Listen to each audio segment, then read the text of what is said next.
이렇게 댓글을 보면은 또 이런 말씀하시더라고. 뭐 촉법 소년 이야기하시는데 예. 그걸 어디다 촉법 소년에다 지금 비유를 해가지고 설명을 합니까? 프로야구팀의 절반이 벌써 배재고 선수를 안 뽑겠다. 이미 프로팀과 대학팀에서 낙인 효과가 있다라는 기사가 지금 올라와 있어요. 참 정권의 눈치를 안 볼 수가 없어서 이렇게 하는 것 같은데 애꿎은 우리 애들만 참 피해를 본다. 왜냐하면은 이 발언을 잘했고 잘못했고를 떠나서 예. 배제구뿐만 아니라 전국에 있는 많은 운동선수인 학생들 그리고 그들의 가족들이 네. 이 사태를 잘 지켜보고 있을 거예요. 하하. 그러니까 그런 경우에 모든 것에서 우리 아이가 좀 조심을 해야겠구나라는 그런 위축 현상이 일어날 것 같고 이것이 예. 저는 사실 경기력 전반에 좀 영향을 주지 않을까라는 걱정도 좀 들어요. 그리고 낙인을 찍기에는 이 아이들이 미성년인데 네. 우리가 어쩌다가 미성년에게 낙인을 찍는 그런 세상이 됐나라는 생각이 좀 들었어요. 이렇게 댓글을 보면은 또 이런 말씀하시더라고. 뭐 촉법 소년 이야기하시는데 예. 그걸 어디다 촉법 소년에다 지금 비유를 해가지고 설명을 합니까? 아이들 중징계 6개월도 싸다라고 말을 하면서 촉법 소년도 있잖아요. 뭐 이렇게 이야기를 하시는데 이거는 이걸 생각하셔야 돼요. 어떤 범죄 행위를 저지른 게 아니잖아요.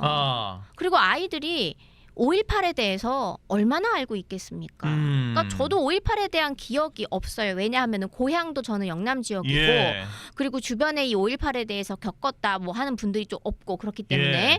그렇다 보니까 저도 다큐멘터리나 영화나 아니면 교과서에 나오는 내용들로 접하다 보니까 이런 저만 해도 그러는데 그 밑에 2010년에 태어난 이 아이들이 예. 어떻게 그때 그 아픈 것들을 스스로 이제 알아차리고 조심하고 하겠어요. 아하. 그리고 저는 그래요. 이런 일종의 어떤 밈 현상, 밈화가 됐다라고 하는 거 있잖아요. 예. 그러니까 가야지 스타벅스 가야지라고 했다는 것에 그 스타벅스는 일종의 밈 현상이 생겨난 거라고 봐야 되는데 예. 이 밈 현상이라는 게 왜 생기냐?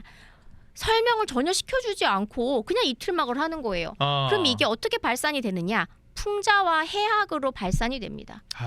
지금까지 그렇죠. 뭐 우리가 구전 동화 같은 거 봐도 이런 예. 것도 되게 많거든요. 우화 같은 거 봐도 그런 현상을 지금 누가 일으켰어요? 애들이 일으켰어요? 뭐 어른들이 일으켰어요? 그 어른들이 일으킨 거잖아요. 근데 근본적으로 어른들이 이 사태에 대해서 우리가 지금까지 근본적인 어떤 이 교육 시스템에서 이 부분을 우리가 놓쳤구나라고 자정할 생각은 안 하고 예. 애들 이틀만만 했는데 이거에 대해서 지금 이병태 부위원장이 쓴소리 한 거 가지고 막 정권에서 난리를 친다?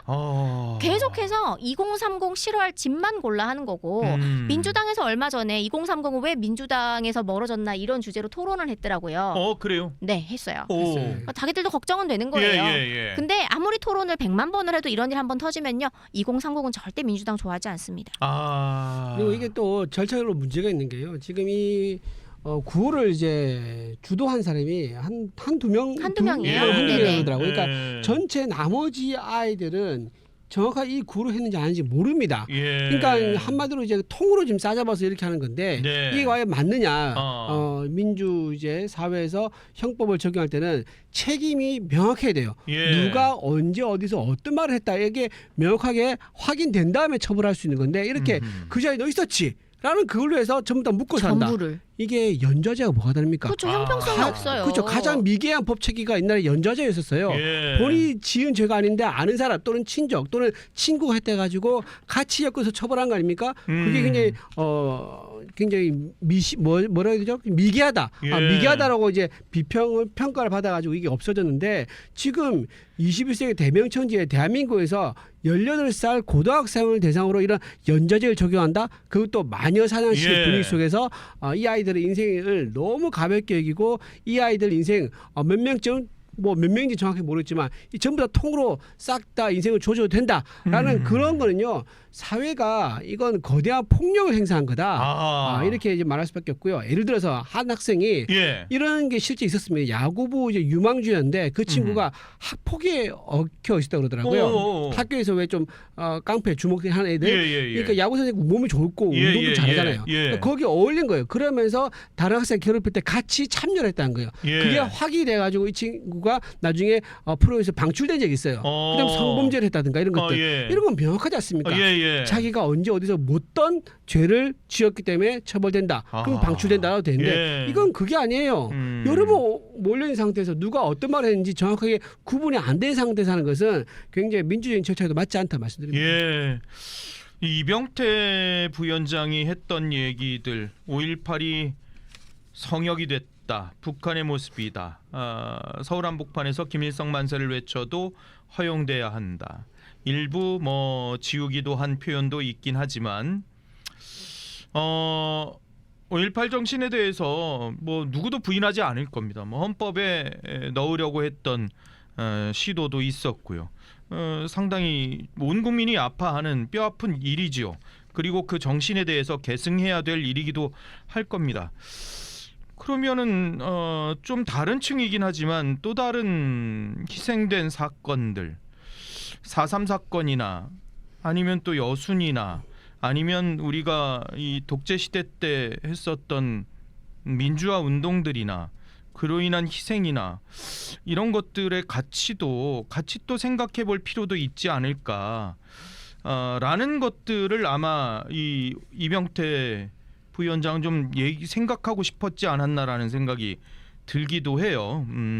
그래서 그런 것들을 폄훼해서도 안 되고 네. 폄훼하는 거에 아마 그 국민들이 그걸 뭐 동의하겠습니까? 그리고 이 아이들이 과연 그걸 다 동의했을까? 아유, 이 모르고 부분에 했죠. 대한 네. 것들을 사람들이 생각을 하는 거고 그렇지. 그 질책이 과연 자신들이 한 행위에 정말 부합될 정도의 적절한 행태였는가라는 것들에 대한 의구심을 갖게 하는 거잖아요. 그리고 지금 애들은요 이런 생각할 것 같아요.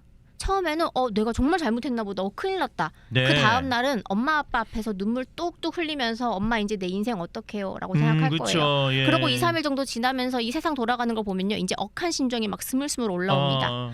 주폭 사건 일으켜놓고 5.18 뒤에 숨은 어른은 아직까지도 떵떵거리고 잘 살고 그리고 전야제 때 무슨 유흥업소 가가지고 여정업원들하고 술 파티를 벌인 어른들도 너무너무 잘 살고 잘 먹고 있고 탱크로 밀어버린다고 발언한 사람은 여전히 대형 유튜버로 잘 살고 있고 이런 모든 사람들에 대해서 감히 뭐라고 못한 것들을 왜 힘없는 우리의 이 어린 우리들한테 다 퍼부었나? 왜 우리한테 이 살풀이를 했나? 이거 이 세상은 불의하다. 근데 아이들은 이런 결론으로 갈 거라고 생각을 해요. 리브가님께서 천안함 연평해전은 울컥이라 그랬는데 진짜 천안함 사건이나 연평해전과 같은 어떻게 보면 우리가 일방적으로 공격당한 저거 그런 상황들 맞아요. 제가 말씀 끊어서 죄송한데 예. 갑자기 우라가 치미는 게 하나 생각이 났어요. 뭐요? 그 연평해전 아니다. 연평도? 예. 였나요? 그때 포격 포격 사건. 사건. 예. 그때 연평도 포격 도발을 당했죠 우리가. 네네. 그때 민주당 인사가 거기 연평도 그 현장에 가가지고요. 송영길 의원이에요.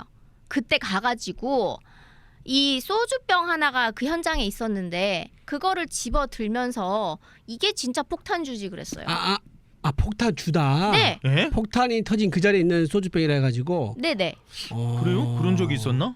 네, 저는 그거를 이제 뉴스에서 영상으로 봤는데, 네, 저는 그렇게 알고 있거든요. 그러니까 그래서 진짜 실제 이런 얘기 나왔어요. 그러니까 5.18에 대해서도 어떤 식으로든가 말하면 처벌하겠다. 이제 이런 게 지금 돌고 있으니까 그러면 6.25도 이렇게 된다는 얘기예요. 맞아요. 제가 6.25도 6.25에 대해서 희화하거나 6.25에 대해서 비판하거나 또는 6.25에 대한 공식 정부의 어떤 교과서라든가 국방부에 나온 자료에 반하는 얘기를 하거나 주장을 하거나 강연하면 이것도 똑같이 처벌해야 된다는 얘기가 또 나오고 있는 거예요. 이거 이렇게 되면요. 만약 이거 만들어지면은 이재명 대통령 처벌받습니다. 왜냐? 뭐라고 했습니까? 6.25 전쟁을 도와줬던 그 미군에 대해서 뭐라고 했죠? 점령군이라고 했습니다. 점령군. 근데 점령군이라는 단어가 어디서 나온지 아세요? 맨 처음에?